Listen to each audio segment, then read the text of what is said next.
नमस्कार, स्वागत है न्यूज 18 पंजाब हरियाणा में। मैं आपके साथ कुलदीप भारद्वाज। हरियाणा प्राइम की शुरुआत करेंगे। कैबिनेट मंत्री हरभजन सिंह ईटियो और प्रताप बाजवा के बीच छिड़ी कंट्रोवर्सी के साथ, जिसको लेकर एक बड़ी खबर सामने आई है। न्यूज 18 पर प्रताप सिंह बाजवा का बड़ा बयान सामने आया और उन्होंने कहा कि मेरे बयान में कुछ भी दलित विरोधी नहीं है। जो विरोध करते हैं करते रहे, मैं कानूनी कार्रवाई से डरने वाला नहीं। प्रताप सिंह बाजवा का ये पहला बड़ा बयान सामने आया न्यूज 18 पर और उन्होंने साफ साफ कहा है कि जो विरोध करते हैं करते रहें, वो कानूनी कार्रवाई से डरने वाले नहीं। इसके साथ ही उन्होंने कहा कि आम आदमी पार्टी की जो सरकार है वो राज्य की सेहत पर ध्यान दे। प्रताप सिंह बाजवा का बड़ा बयान है, न्यूज 18 पर ये सामने आया है और उन्होंने सीधा सीधा कहा है कि उनके बयान में कुछ भी दलित विरोधी नहीं था। जो विरोध कर रहे हैं उनका वो विरोध करते रहे, वो कानूनी कार्यवाही से डरने वाले नहीं है। प्रताप सिंह बाजवा का बड़ा बयान है ये। आपको बता दें कि हरभजन सिंह ईटियो और प्रताप बाजवा के बीच ये कंट्रोवर्सी जो छिड़ी है, उसको लेकर आम आदमी पार्टी ने आज प्रदर्शन किया। जो रिहाइश है प्रताप सिंह बाजवा की, उसको घेरने की कोशिश की गई। इस दौरान वाटर कैनन का इस्तेमाल भी किया गया। पुलिस ने उन्हें रोकने की कोशिश की और जब आम आदमी पार्टी के कार्यकर्ता रुकते नजर नहीं आए तो वाटर कैनन का इस्तेमाल भी किया गया था। और इसी के बाद अब यह बड़ा बयान सामने आया है न्यूज 18 पर प्रताप सिंह बाजवा का और उन्होंने साफ साफ कहा है कि वो कानूनी कार्रवाई से नहीं डरते हैं। उनका जो बयान है वो दलित विरोधी नहीं था।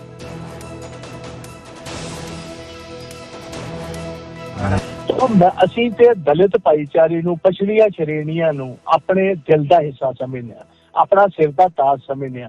ਕੋਈ ਵੀ ਆਦਮੀ ਅਜੇ ਤੱਕ ਸੀ, ਮੈਂ ਪੋਲੀਟੀਕਲ ਕੈਰੀਅਰ ਚ ਕਟਾਰੀਆ ਸਾਹਿਬ ਮੈਨੂੰ 48 ਸਾਲ ਹੋ ਚੁੱਕੇ ਨੇ, ਕੋਈ ਇੱਕ ਵੀ ਆਦਮੀ ਨੇ ਕਦੀ ਇਹੋ ਜਿਹੀ ਗੱਲ ਨਹੀਂ ਕੀਤੀ। ਇਹ ਹਰ ਵਾਰੀ ਪਰਸੈਪਸ਼ਨ ਇਹ ਬਿਲਡ ਕਰਦੇ ਨੇ। ਮੈਂ ਉਹ ਦਿਨ ਕਲੀਅਰ ਕਰਨਾ ਚਾਹੁੰਦਾ, ਜੰਡਿਆਲਾ ਗੁਰੂ ਮੇਰੇ ਨਾਲ ਗਿਆਨੀ ਜੀ ਬੰਡਾਲਾ ਸਾਹਿਬ ਮੇਰੇ ਨਾਲ ਖੜੇ ਸੀ। ਮੈਂ ਇੱਕੋ ਗੱਲ, ਜਿਸ ਤਰ੍ਹਾਂ ਪੰਜਾਬੀ ਦੇ ਵਿੱਚ ਕਹਾਵਤ ਹੈ ਕਿ ਈਟੀਓ ਸਾਹਿਬ ਜਿਹੜੇ ਨੇ, ਇਹਨਾਂ ਦੇ ਮਹਿਕਮੇ ਦੇ ਵਿੱਚ ਬਹੁਤ ਭਾਰੀ ਲੁੱਟ ਚੱਲਦੀ, ਕਰਪਸ਼ਨ ਚੱਲ ਰਹੀ ਹੈ। ਮੈਂ ਇਹ ਗੱਲ ਕਹੀ ਕਿ ਇਹ ਸਾਰੇ ਪੰਜਾਬ ਦਾ ਹੁਣ ਬੈਂਡ ਵਜਾ ਰਹੇ ਨੇ, ਇਹ ਸਾਰੀ ਆਪ ਦੀ ਲੀਡਰਸ਼ਿਪ ਤੇ ਈਟੀਓ ਸਾਹਿਬ ਸਮੇਤ। ਇਹਦੇ ਵਿੱਚ ਕੋਈ, ਮੈਨੂੰ ਦੱਸੋ, ਕੋਈ ਜ਼ਾਤੀ ਤੱਕ ਕੋਈ ਗੱਲ ਹੀ ਹੈ ਨਹੀਂ। ਕਿਸੇ ਦੀ ਜ਼ਾਤ ਦਾ ਨਾਂ ਨਹੀਂ ਲਿਆ, ਕਿਸੇ ਦੇ ਪਰਿਵਾਰ ਦਾ ਨਾਂ ਨਹੀਂ ਲਿਆ। ਮੈਂ ਤੇ ਗੱਲ ਕਹੀ ਕਿ ਸਾਡੀ ਵਾਰੀ ਆਏਗੀ ਕਿ ਸਾਰਿਆਂ ਨੂੰ ਪਹਿਲੇ ਅਸੀਂ ਇਹਨਾਂ ਦਾ ਬੈਂਡ ਵੀ ਵਜਾਵਾਂਗੇ। ਜਿੰਨੇ ਵੀ ਐਕਟਸ ਆਫ ਓਮਿਸ਼ਨ ਤੇ ਕਮਿਸ਼ਨ ਨੇ, ਜੋ ਵੱਡੇ ਪੈਮਾਨੇ ਤੇ ਪੰਜਾਬ 'ਚ ਠੱਗੀ ਠੋਰੀ ਹੋ ਰਹੀ ਹੈ, ਜ਼ਮੀਨਾਂ ਵੇਚੀਆਂ ਜਾ ਰਹੀਆਂ, ਸਰਕਾਰੀ ਜਾਇਦਾਦਾਂ ਵੇਚੀਆਂ ਜਾ ਰਹੀਆਂ, ਉਹਦੇ ਵਾਸਤੇ ਅਸੀਂ ਕਟਹਿਰੇ ਵਿੱਚ ਭਗਵੰਤ ਮਾਨ ਨੂੰ, ਕੇਜਰੀਵਾਲ ਸਾਹਿਬ ਨੂੰ, ਆ ਜਿਹੜੇ ਇਹਨਾਂ ਦੇ ਸਸੋਦੀਆ ਸਾਹਿਬ ਨੇ, ਜੈਨ ਸਾਹਿਬ ਨੇ, ਤੇ ਮੈਂ ਪੰਜਵਾਂ ਨਾਂ ਲਿਆ ਹਰਭਜਨ ਸਿੰਘ ਈਟੀਓ ਨੂੰ ਵੀ ਅਸੀਂ ਇਹਦੇ 'ਚ ਕਟਹਿਰੇ 'ਚ ਖੜਾ ਕਰਕੇ ਕਚਹਿਰੀਆਂ ਦੇ ਵਿੱਚ ਬਕਾਇਦਾ ਤੌਰ ਓਮਿਸ਼ਨ ਐਂਡ ਕਮਿਸ਼ਨ ਦੀ ਬਕਾਇਦਾ ਤੋਂ ਇਨਕੁਆਇਰੀ ਚੱਲੇਗੀ ਤੇ ਅਸੀਂ ਇਹਨਾਂ ਨੂੰ, ਜਿਹੜੇ ਦੋਸ਼ੀ ਨੇ, ਇਹਨੂੰ ਕਟਹਿਰੇ 'ਚ ਖੜਾ ਕਰਾਂਗੇ।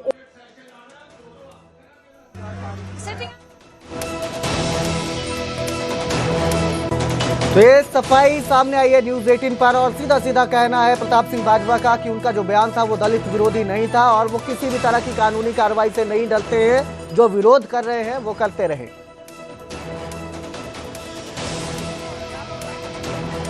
तो वहीं हरियाणा में एक बार फिर बम से उड़ाने की धमकी मिली है। पंजाब हरियाणा हाईकोर्ट को बम से उड़ाने की धमकी मिली, साथ ही पंचकुला कोर्ट को भी बम से उड़ाने की धमकी मिली है। पुलिस ने दोनों कोर्ट रूम को खाली करवाया और इसके बाद कोर्ट के अंदर चेकिंग की गई, ऑपरेशन किया गया, सर्च ऑपरेशन चलाया गया। तो एक बार फिर से ये धमकी मिली। आपको बता दें, इससे पहले भी कोर्ट को उड़ाने की धमकी मिली थी, अलग अलग जगहों पर मिली थी। साथ ही स्कूलों को भी बम से उड़ाने की धमकी मिली थी और अब जो मामला है वो पंजाब हरियाणा हाईकोर्ट तक पहुंच गया है। पंजाब हरियाणा हाईकोर्ट को बम से उड़ाने की धमकी मिली, साथ ही पंचकुला कोर्ट को भी बम से उड़ाने की धमकी मिली है। हालांकि इसके बाद पुलिस ने दोनों जगह कोर्ट रूम खाली करवाए और वहां पे ऑपरेशन चलाया गया, सर्च ऑपरेशन चलाया गया, जिसके अंदर कुछ भी संदिग्ध बरामद नहीं हुआ।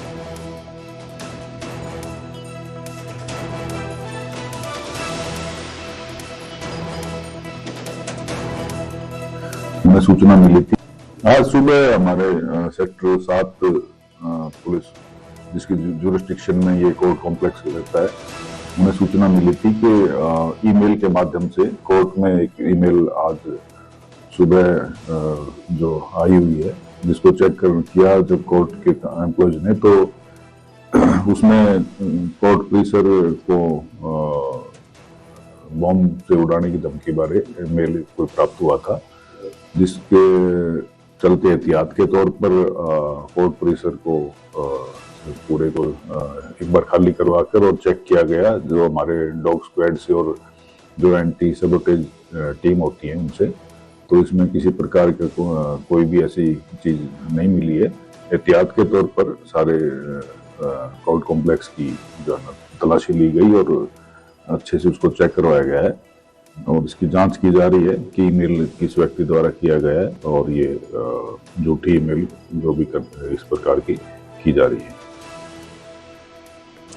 मेरे सहयोगी तारा ठाकुर इस खबर पर ज्यादा जानकारी के लिए हमारे साथ जुड़े हुए हैं। तारा ठाकुर, जो ये धमकी मिली थी, किस तरह से ये धमकी दी गई थी और उसके बाद जो जांच की गई उसमें क्या सामने आया है?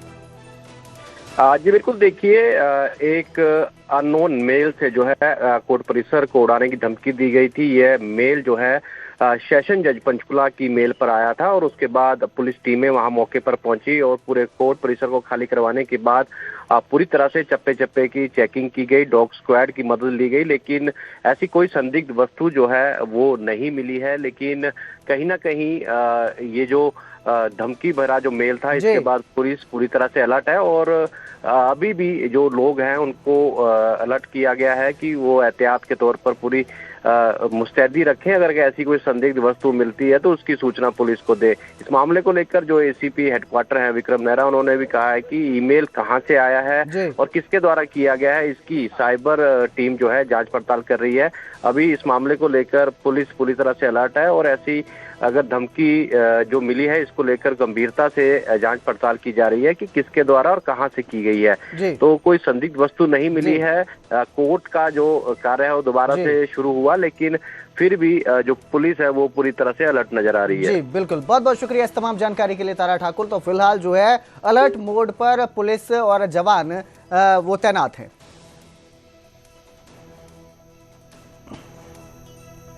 तो वहीं हरियाणा में रजिस्ट्रियों से जुड़ी बड़ी खबर सामने आ रही है। हरियाणा में अब एसडीएम और डीआरओ रजिस्ट्री करेंगे। तहसीलदारों की हड़ताल के बीच सरकार का यह बड़ा फैसला सामने आया है और सभी जिला उपायुक्तों को, जो डीसीज रहते हैं, उनको सरकार ने निर्देश जारी किए हैं।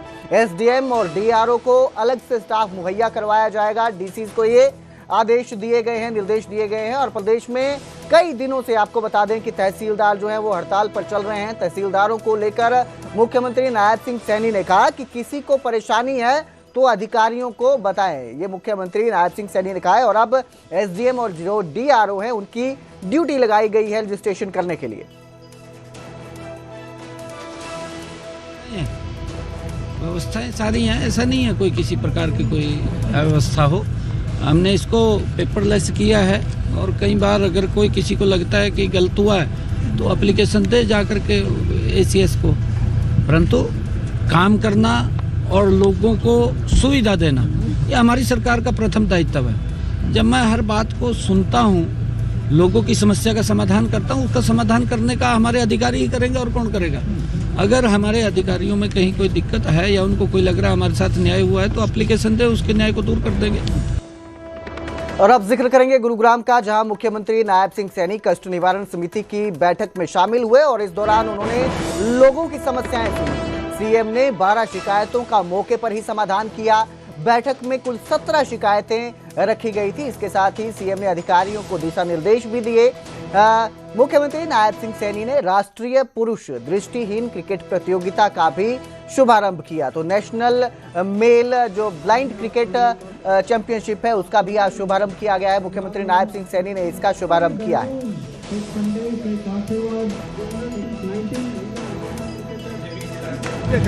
जिला कष्ट निवारण समिति की इस परिवारवाद की बैठक में कुल 17 एजेंडे थे, जिनमें से 12 एजेंडे समाधान हुआ है और 5 को पेंडिंग रखा गया है और लोगों की जो समस्याएं थी उनका समाधान हुआ है।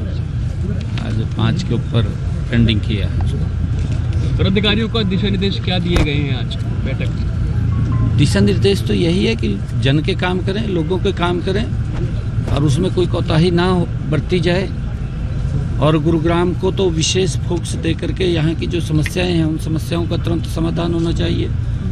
उसको लेकर के हम लगातार हर समस्या को ध्यान में करके उसका समाधान करा रहे हैं। कुछ सड़कों की बात आई है, उन सड़कों का भी अभी नवीनीकरण हो जाएगा। कुछ सीवरेज की समस्याएं थी, उस सीवरेज समस्या का भी समाधान होगा। जो भी समस्याएं हमारे सामने आ रही हैं आमजन की, उनको समाधान करना है। सम्मान करेंगे खिलाड़ी। हाँ, अभी वही बात करूंगा आपसे। नहीं, सारी व्यवस्थाएं हैं, व्यवस्थाएं सारी हैं। ऐसा नहीं है कोई किसी प्रकार की कोई अव्यवस्था हो। हमने इसको पेपरलेस किया है और कई बार अगर कोई किसी को लगता है कि गलत हुआ है तो एप्लीकेशन दे जाकर के ACS को, परंतु केवल आंखों से नहीं होती है, ये आपसे प्रेरणा मिलती है, बल्कि ये मन के हौसले और आत्मविश्वास से ये होती है। इससे हमें प्रेरणा मिलती है। आपने ये सिद्ध भी कर दिया है कि जिन आंखों में दुनिया देखने की क्षमता नहीं होती, उन्हीं आंखों में सबसे बड़ा सपना देखने की शक्ति होती है।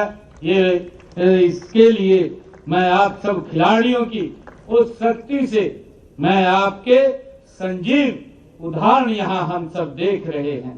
साथियों, आज गुरुग्राम की इस पावन धरती पर आयोजित यह प्रतियोगिता आने वाले दिनों में अनेक प्रेरक कहानियां ये घड़ेगी। यहां से निकले खिलाड़ी आने वाली पीढ़ियों के लिए आदर्श भी बनेंगे।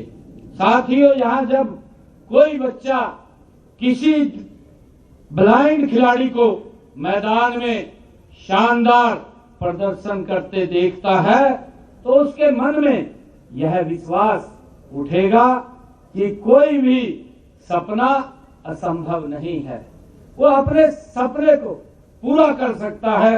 ये प्रेरणा आपसे मिलेगी। साथियों, मैं नागेश ट्रॉफी जैसी प्रतियोगिताएं और समाज में समान अवसर और सम्मान की भावना को ये मजबूत भी करती है।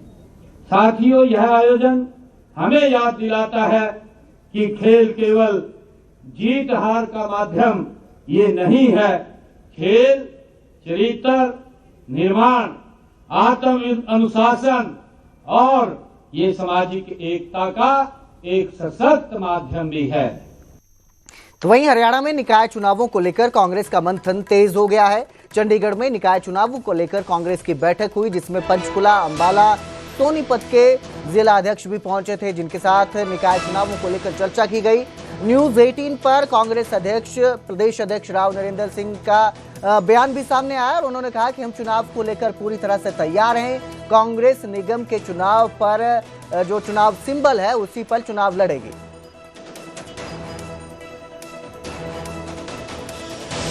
कांग्रेस अध्यक्ष राव नरेंद्र सिंह हमारे साथ हैं और निकाय चुनाव को लेकर के तैयारी शुरू हो चुकी है। कांग्रेस लगातार तैयारी कर रही है।